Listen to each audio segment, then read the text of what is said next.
सोमवती अमावस्या की कथा।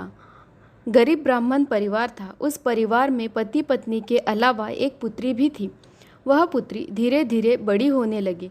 उस पुत्री में समय और बढ़ती उम्र के सभी स्त्रियोचित गुणों का विकास हो रहा था। वह लड़की सुंदर, संस्कारवान एवं गुणवान थी, किंतु गरीब होने के कारण उसका विवाह नहीं हो पा रहा था। उस दिन ब्राह्मण के घर एक साधु महाराज पधारे। वो उस कन्या के सेवा भाव से काफ़ी प्रसन्न हुए। कन्या को लंबी आयु का आशीर्वाद देते हुए साधु ने कहा, इस कन्या के हथेली में विवाह योग्य रेखा नहीं है। तब ब्राह्मण दंपत्ति ने साधु से उपाय पूछा कि कन्या ऐसा क्या करे कि उसके हाथों में विवाह योग बने।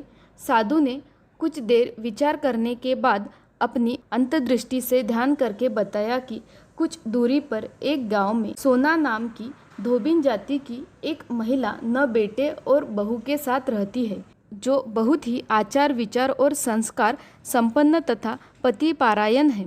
यह कन्या उसकी सेवा करे और वह महिला इसकी शादी में अपने मांग का सिंदूर लगा दे।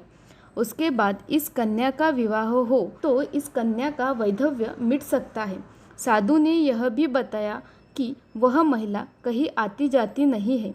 यह बात सुनकर ब्राह्मणी ने अपनी बेटी से धोबिन की सेवा करने की बात की। अगले दिन कन्या प्रातःकाल ही उठकर सोना धोबिन के घर जाकर साफ सफाई और अन्य सारे काम करके अपने घर वापस आ जाती।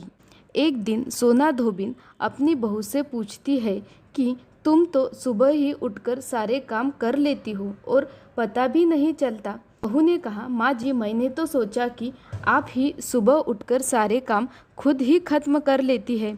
मैं तो देर से उठती हूँ।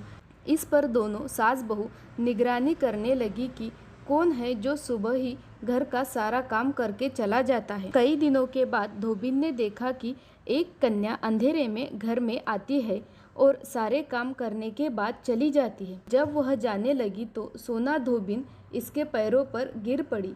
पूछने लगी कि आप कौन है और इस तरह चुप कर मेरे घर की चाकरी क्यों करती है। तब कन्या ने साधु द्वारा कही गई सारी बात बताई। सोना धोबिन पति पारायण थी, उसमें तेज था। वह तैयार हो गई।